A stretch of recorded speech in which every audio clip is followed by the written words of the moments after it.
My sister Lydia left me an apartment as an inheritance. Soon after her funeral, Lyda's neighbor, an elderly woman, approached me and quietly said, "Don't rush into making a decision about the apartment. Before handing it over to your nephew, look in the drawer under the kitchen sink." To be honest, at first I thought the old woman was a little crazy. But a week later, when I was left completely alone in this empty apartment, curiosity got the better of me. I opened the door and immediately understood why my neighbor had warned me. I, Nadezhda Grigorievna, was sitting on my sister's sagging sofa, staring into the void. Here, on this very sofa, Lida and I watched The Irony of Fate every December 31st. Now the sofa seemed enormous and empty, like the rest of the apartment. I ran my hand over the faded upholstery. The fabric was warm from the sun filtering through the dusty tulle curtains, and that made the pain even worse. Everything here screamed Leda, the cracked tiles in the kitchen, which her sister kept meaning to replace next year, and the old calendar on the wall with a photograph of the Black Sea from 2008, which Lyda had never taken down, keeping as a memento of a trip with her son. Even the kettle on the stove hissed, just as it had 25 years ago when we drank tea and decided how to live after our mother's death. The funeral had taken place only 3 days ago, but I could still taste the funeral jelly on my lips and hear Aunt Masha wailing over the coffin, "Lidushka, Lidushka, how you left us all." There was a frost in the cemetery then, even though it was already March and the ground was hard as stone. I could still feel the cold in my fingers as I tossed a lump of earth onto the coffin lid. The sound was hollow, final. That's it. My sister is gone. This morning, I came here just to sit, to feel Lyda a little longer before her presence faded completely. I opened closets, touched dresses my sister had worn in the last century, stroked the sleeves as if that could bring back the warmth of her body. An old towel with faded roses still hung in the bathroom. I pressed my face to it and inhaled. It smelled of the same cheap soap and a hint of heart medication. The echo of the funeral still rang in my head. And this morning there was a trip to the notary. I didn't expect anything special. Lida wasn't rich, worked as an accountant in a small firm, raising her son alone after a divorce. The apartment was ours, privatized in the name of 2 sisters back in the 1990s after our parents' death. But I lived in my own one-room apartment downtown, and my share in this apartment was always a backup plan. The notary, a gaunt man with glasses, laid out the papers on his desk. "Lydia Grigorievna left a will," he began, adjusting his glasses. "It's closed, drawn up 3 months ago. I was at her house. She called me herself. She said she felt she didn't have much time left." I shuddered. 3 months ago, Lida was still calling me almost every evening, complaining about her blood pressure, about Lyoshka, about being tired, dead tired, but not a word about the will. "She leaves her share of this apartment to you, Nadezhda Grigorievna, in full." But the notary paused before continuing. He placed the paper in front of me. I read it and felt the blood drain from my face. "I obligate my sister, Nadezhda Grigorievna Sokolova, to reside in the aforementioned apartment for at least 1 year from the date of my death without alienating or renting it out. I also obligate her to contribute in every way to my son Alexei's development as a person, in word, deed, and if necessary, financially. In the event of failure to comply with the above conditions, the share in the apartment will pass entirely to my son, Alexei Semenovich." I reread the line, "development as a person" 3 times. That was Lida's exact wording. She always spoke of Lyoshka that way. Even when he came to me at 28 with yet another story about being set up at work, Lida would sigh, "Never mind, Natya, we'll still make a man out of him." Alexei is now 32, but he's still becoming a man. He works here and there, is always in debt, and has dubious friends. He lives in rented apartments or with friends. Lida spoiled him, covering up all his mistakes. I loved my nephew as a relative, but I saw a weakness in him, one that Lyda, with her maternal gaze, couldn't bear to look upon. "Why did she write that?" I asked the notary. "We never discussed it," he shrugged. "Your sister was of sound mind. Signed, witnessed in the presence of 2 witnesses." I returned home distraught. My own life was quiet. A pension, books, rare meetings with friends. My husband died 10 years ago, and we had no children. Lyda's apartment wasn't just walls, it was a burden. To live there for a year. Why? And to help Alexei. What if he demands money? I imagined him coming with his hand outstretched, and something inside me clenched. I've always been practical, disliking debt and obligations. But Lyda is my sister, and this is her last will and testament. To refuse would be to betray her memory.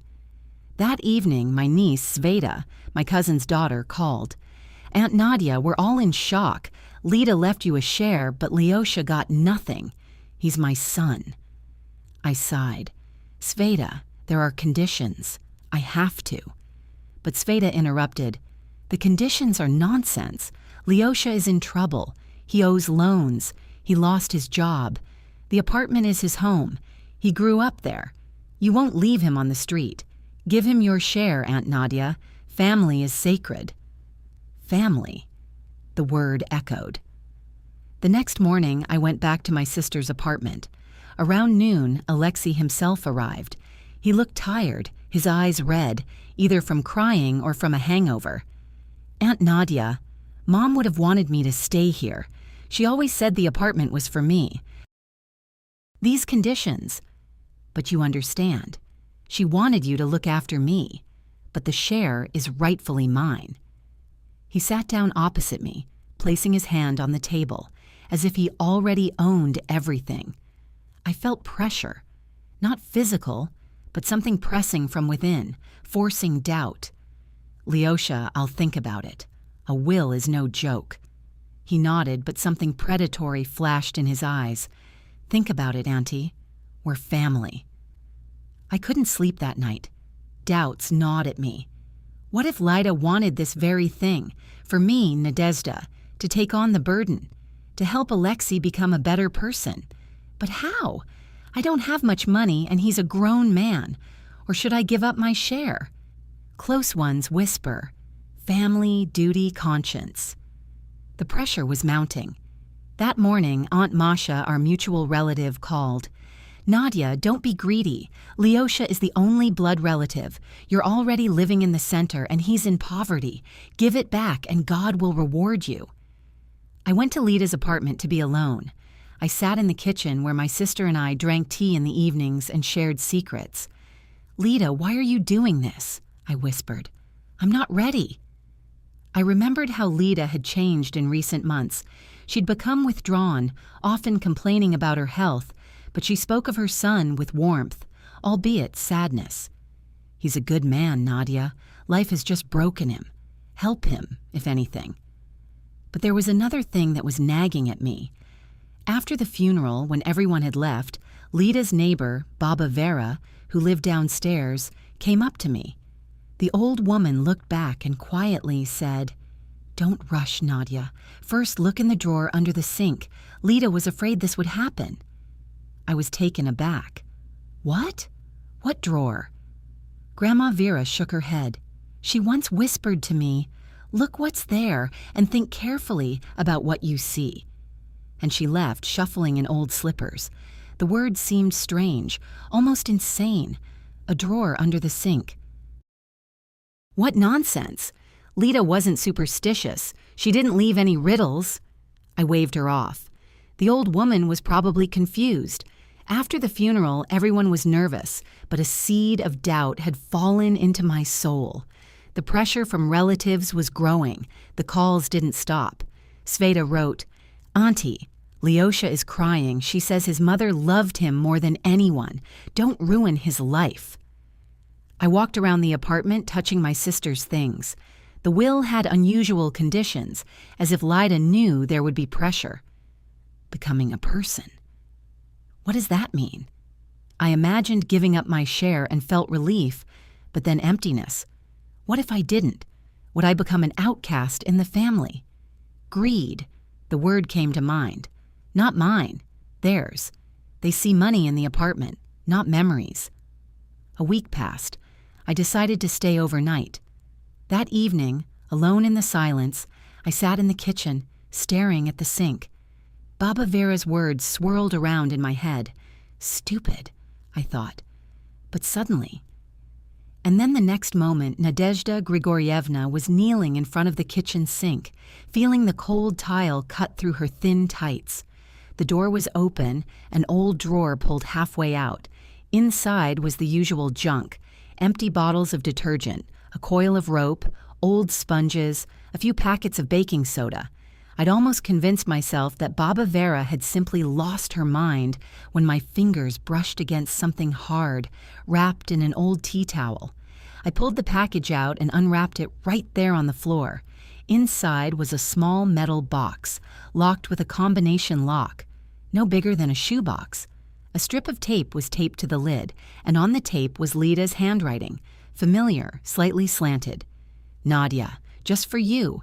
If you're opening it, it means you already understand. My heart pounded so hard it hurt my chest. I looked around as if someone might enter the empty apartment. The silence was absolute, only the hum of the refrigerator and the sound of dripping water somewhere in the distance. I ran my finger over the numbers on the lock. 4 digits. Lida's birthday. 3:07 p.m. No, it didn't open. Alexei's birthday. 10:09 p.m. That didn't work either. It was his and her mother's birthday then. 0312. Click. The lock gave way. Inside were 3 things. The first was a thick wad of cash, tied with a rubber band. I didn't even count it, but I could tell by its thickness. A lot. A lot for Lida. The second was a gridded notebook. A regular school notebook with a marker scribbled on the cover. For Nadia. Read to the end. And the third was a small plastic bag containing a flash drive. A single word had been written on it in black marker. Proof. I sat on the floor, clutching it all to my chest, unable to move. The horror didn't come right away. First, numbness, then waves. A chill in my stomach, trembling in my hands, a feeling as if the air had become thick and difficult to breathe. I knew something was about to open, something I couldn't shake off, something that Lida took with her and didn't want it to die with her. I stood up, my legs wobbly. I put the kettle on just to keep my hands occupied. Then I sat down at the table, placed the notebook in front of me, and opened to the first page. Nadia, if you're reading this, it means I'm already dead, and you didn't give the apartment to Lyosha right away. I really hoped so. For a long time, I didn't want to believe it. I thought he was just weak, confused, young, with bad friends. But then I realized he wasn't just confused, he was a danger to himself and to others. It all started 2 years ago. Remember how he came to me in tears, saying he'd been set up, that he needed money for a lawyer?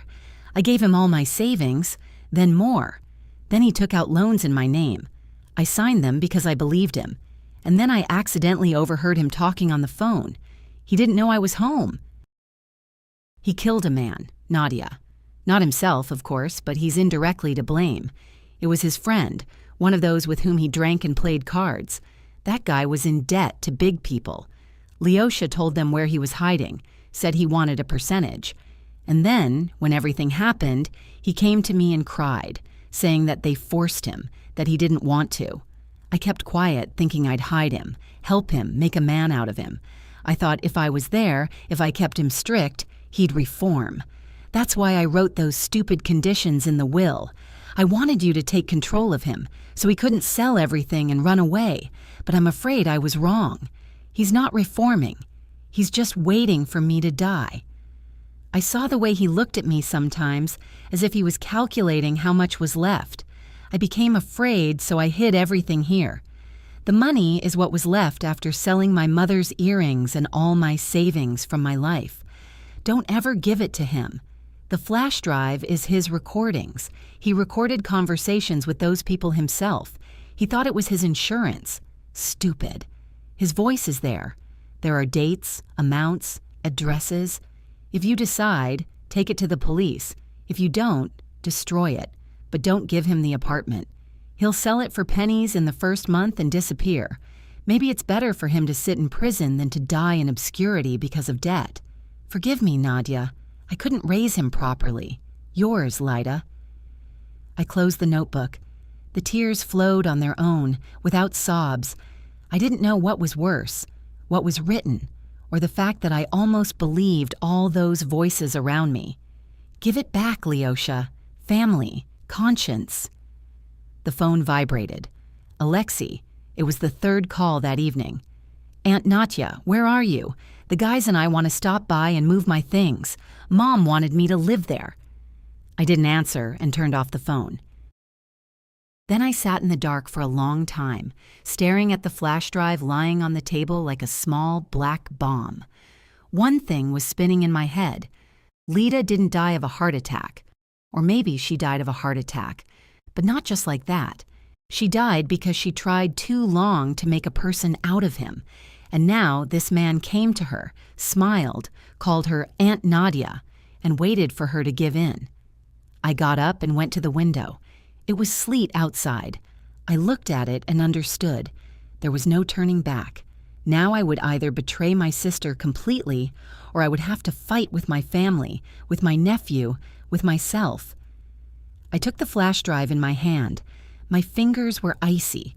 Nadezhda Grigorievna hadn't slept for almost 2 days. The flash drive was in the pocket of an old cardigan, which I now wore even at home, like armor. I reread Lida's notebook at night by the light of the desk lamp, each time finding new details that made it even harder to breathe. There were dates, amounts, names. Everything was neatly written in the handwriting I'd known since childhood. Lida wasn't just afraid, she was preparing. On the morning of the third day, Alexei arrived. He wasn't alone. Sveta and Aunt Masha were with him. They stood in the doorway like a delegation, and I immediately realized this was no longer a request, but a siege. Aunt Natya, we've talked, Alexei began softly, almost affectionately. Mom wouldn't want you living here alone. This is her apartment, her things. Let's arrange things properly. You're not planning on staying here forever, are you? Sveta chimed in a little louder. You said yourself that the center is more convenient for you, but Lyosha has nowhere to live. He's been sleeping on a friend's couch for a month now. Imagine, Auntie, your sister's son, on the street. What will people say? Aunt Masha, as always, added a religious emphasis. It's a sin, Nadia. Blood relatives.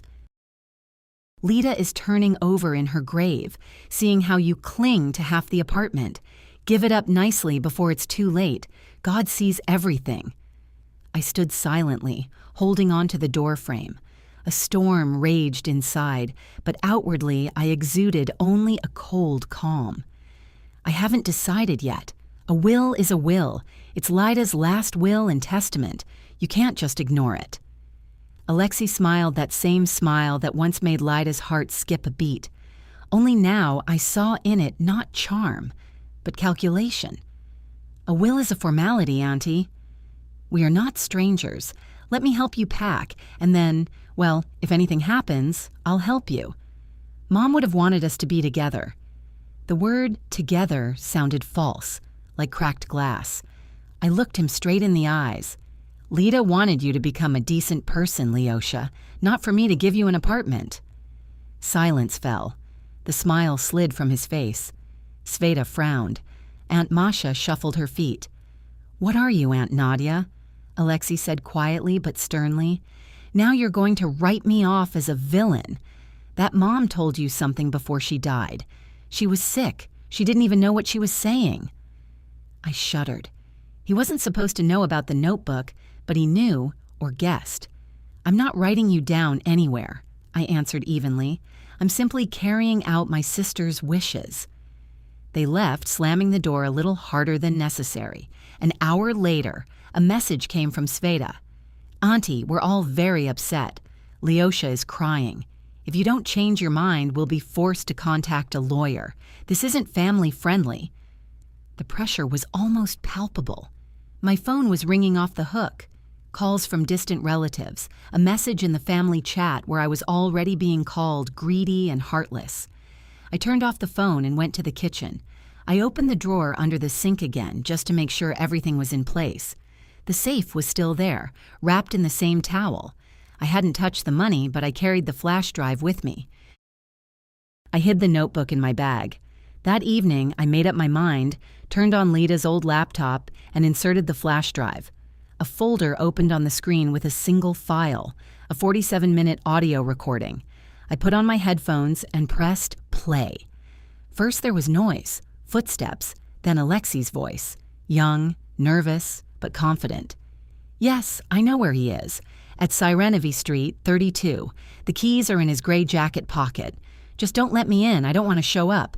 The percentage is mine, as we agreed, and I want it to be clean, without a trace."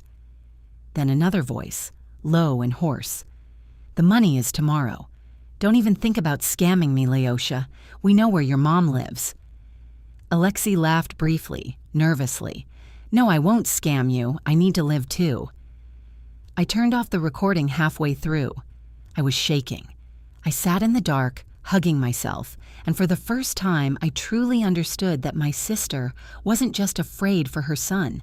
She was afraid for herself. And perhaps it was this fear that killed her. The next day I went to see Baba Vera. She opened the door in a flowered robe and looked at me carefully, without surprise. "Did you find it?" she asked quietly. I nodded. "What did she tell you?" Baba Vera sighed and let me in. Not everything, but enough. He came to her once at night. They screamed. She came running to me later, all white, and said, "Vera, if anything happens to me, don't believe it's my heart. And Nadia, tell him not to give it back." I said to her, "Lida, go to the police." She said, "I can't. He's my son." I sank onto a stool, and I almost gave it back. I didn't. Baba Vera placed a dry hand on my shoulder. So, not all is lost. That evening, I made a decision. I wouldn't run to the police right away. It was too scary, too many questions that I didn't know the answers to. But I wasn't going to give up the apartment anymore either. Let them pressure me. Let them threaten me with lawyers. Let them call me greedy. I will stand my ground. I wrote a short message in the family chat. The apartment is left in the will. I will live here for a year. Then I will decide. Please do not call or come over unannounced. Sent. My phone immediately exploded with notifications. I set it to silent and went to bed for the first time in many days without nightmares. But in the morning, when I opened the door to take out the trash, there was a small white envelope, unmarked, lying on the rug. Inside was a single torn photograph of Lydia, about 20 years younger. On the back, in someone else's handwriting, was a note. "Last chance. Give it up or you'll regret it." I stared at the photograph for a long time, then tore the letter into tiny pieces and folded them into the trash can, closing the lid tightly as if sealing the warning itself. The threat was clear, but strangely, it gave me strength. I no longer had to guess whose side was right. Now everything was as clear as the lines on Lida's old-school notebook page. I didn't call the police. Too many fears still lingered within me. What if the note was forged? What if Lida had made it all up while she was ill? What if my hope was simply dismissed as a crazy old woman taking revenge on her nephew for insisting on handing over the apartment? No. First I needed to be sure. I arranged with an acquaintance, a friend's son, a former investigator, now retired, but an honest man with contacts in law enforcement. I invited him to Lida's apartment under the pretext of looking through some old documents. When he arrived, I silently placed the laptop in front of him and played the recording. We listened together. The man was silent for a long time, then asked to play it again, especially the part with the address and Alexei's laughter. "This is not a joke, Nadezhda Grigoryevna," he finally said. "Your voice is clear, not edited. If this really is your nephew, then this is complicity in murder for hire. This is a serious charge, but there needs to be more evidence than just a recording. We need testimony, correspondence, witnesses. There's also the notebook, I said quietly, and the money Lida hid. He nodded. Then think again carefully. Don't give anything away, don't sign anything, and most importantly, don't be alone with him. I'll give you the contact information for a good investigator from the investigative committee. You'll meet with him in person. He's an honest guy. The next 2 months turned into an agonizing wait, filled with anxiety. Alexei called tirelessly, alternating kind words with angry outbursts. Svetlana, meanwhile, sent long audio messages lamenting the family's shame and impending loneliness. Aunt Masha threatened excommunication and a church trial. To top it all off, calls from unfamiliar numbers began to appear. Silent, short, intermittent. Nadezhda, however, held out for exactly 3 seconds before not picking up again. She simply lived in her sister's apartment, drank tea from her favorite cup with appealing chamomile flower, and waited. And then, something happened that she simultaneously dreaded and expected. Late in the evening, there was a knock on the door. Through the peephole, she saw Alexei, alone. His face was pale, his eyes feverishly shining. "Aunt Natya, please open up. We need to talk like human beings." Nadezhda didn't open the door. "Talk through the door." After a short pause, his voice dropped lower, almost a whisper. "I know you found something, a note or a letter. Mom herself told me shortly before she died. She said that if anything happens, she would leave everything to you. I thought she was bluffing, and you believed her." Nadezhda pressed her forehead against the cold door. "Are you to blame for the death of a man, Lyosha? And maybe more than one?" A long silence. Then he said quietly, almost plaintively, "I didn't kill. I just told him where he is. It wasn't me. They forced me." "And Mom? She knew everything and kept quiet. That means she's to blame too. We're all to blame. Give me the apartment, Auntie.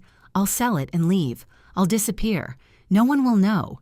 You can keep Mom's money. Just don't turn me in." There wasn't a hint of remorse in his words, only an animal fear for her own skin. Nadezhda answered calmly, although inside she was shaking. "Lida kept quiet because she loved you, and I won't keep quiet. Go away, Lyosha, and don't come back." He stood there for a while. Then he punched the door with all his might and left. She heard the front door slam.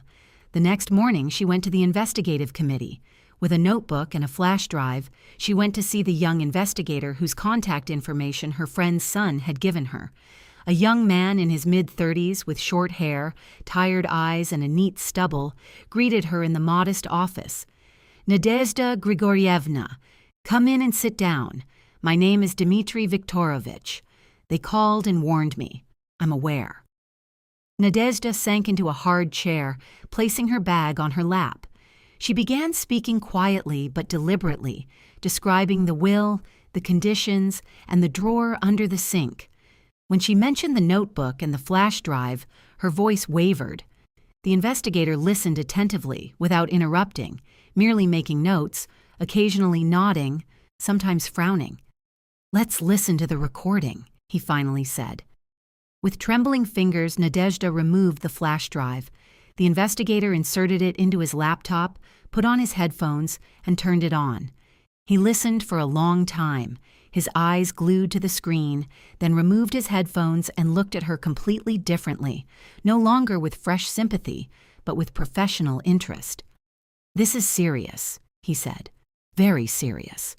But we have to conduct an examination, verify the authenticity, interview witnesses, request materials from the old case. Your nephew is a key witness." "Do you understand there is no turning back?" "I understand," she replied, "and I don't want to go back. Thank you for coming. Don't do anything on your own for now. Don't discuss it with any of your relatives. We will check everything. This could take time. A month, 2, 3. Be careful, especially with your nephew." The investigation lasted almost 4 months. During this time, Alexei did not show up. Svetlana stopped writing. Aunt Masha called once, screaming into the phone that she had cursed her forever. Nadezhda listened silently and hung up. And then, as winter approached, she received a call. Nadezhda Grigoryevna, this is Dmitry Sergeyevich. Your nephew has been detained. He confessed yesterday evening. He said he was tired of hiding, that his conscience was tormenting him. The recording, the notebook, the witness statements, everything matched. The murder from 2 years ago has been fully solved. There will be a trial. His confession will be taken into account, which will mitigate his sentence. But his creditors, who essentially organized both the underground casino and the murder, will get the full punishment. That's a different article, a different sentence. Nadezhda sat in Lida's kitchen and cried, not from relief, but from fatigue and the emptiness that remains after the end of a long war. 6 months later, the court delivered its verdict. Alexei was sentenced to 3 years in a general regime penal colony for complicity in murder and concealment of the crime. His creditors, those who had drawn him into this affair and kept him on the hook with debts, received sentences ranging from 8 to 14 years. Nadezhda Grigoryevna did not disown her nephew. Fulfilling her sister's last wishes, she became his only free person. She regularly delivered packages, cigarettes, tea, candy, warm socks, books. She wrote short, calm letters without reproach. She visited him once a month, looking through the glass at his haggard face, his short-cropped hair, his eyes, which finally showed something resembling shame. Alexei asked forgiveness, first from his mother, then from his aunt. He said he understood what he'd done and vowed to quit gambling once and for all. In prison, he found work in the carpentry shop, mastered the use of a woodworking machine, and received rewards from his superiors for exemplary behavior and exceeding his quota. He wrote to Nadezhda that he read the books she sent him and that he thought about his mother every day. Perhaps, at least after prison, he would reform. At least when he was released, he would finally become the man Lida dreamed of. The apartment remained Nadezhda's. No one contested the will. She divided the money from the safe according to her conscience. She commissioned a beautiful monument to Lida, a black granite one with an engraved photograph and the inscription, "Loved until the end." She donated part of the proceeds to an orphanage. She put the rest into an account for a rainy day, for her old age, in case she had to help Alexei after his release. Baba Vera came for tea. They sat in silence.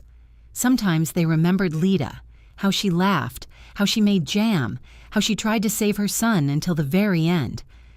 "She would be proud of you," Baba Vera said once, "for not giving up and doing what she herself hadn't dared to do." Nadezhda nodded. "I simply couldn't betray her. Everything else is irrelevant." She stayed to live in that very apartment, not because she was obligated to do so by the will, but because Lida's soul still lived there,